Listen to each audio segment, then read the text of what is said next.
മുണ്ടക്കൈ ചൂരൽമല ഉരുൾപൊട്ടൽ പുനരധിവാസത്തിനുള്ള രണ്ടാം ഘട്ട കരട് പട്ടിക പ്രസിദ്ധീകരിച്ചു. അർഹരായവർ ലിസ്റ്റിൽ ഉൾപ്പെട്ടിട്ടില്ലെന്ന് ദുരന്തബാധിതർ പറയുന്നു. ഇതുവരെ സർക്കാർ പ്രസിദ്ധീകരിച്ച ഗുണഭോക്തൃ ലിസ്റ്റിൽ 323 പേർ മാത്രമാണ് ഉൾപ്പെട്ടിട്ടുള്ളത്.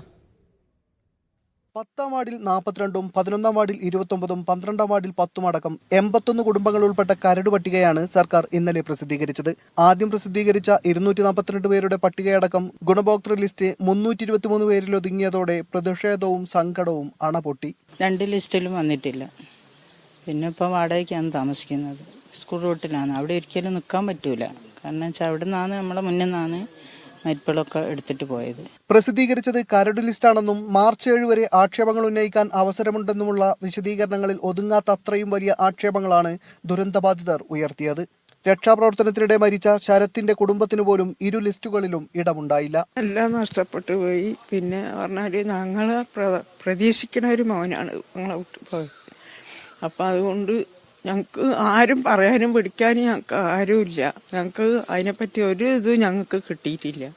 അപ്പം അതുകൊണ്ട് ഞങ്ങൾക്ക് എന്തെങ്കിലും ചെയ്തേ പറ്റൂ. ഉരുൾപൊട്ടൽ ദുരന്തം കഴിഞ്ഞ് 7 മാസമാകുമ്പോഴും പുനരധിവാസം എങ്ങും എത്തിയിട്ടില്ല എന്നതടക്കം ചൂണ്ടിക്കാട്ടി ദുരന്തബാധിതർ ഇന്ന് ദുരന്തഭൂമിയിൽ കുടിൽ കെട്ടി സമരം ചെയ്യുമെന്ന് പ്രഖ്യാപിച്ചതിന് പിന്നാലെയാണ് ഇന്നലെ രാത്രിയോടെ സർക്കാർ രണ്ടാം ഘട്ട ലിസ്റ്റ് പ്രസിദ്ധീകരിച്ചത്. മീഡിയ 1 വയനാട്.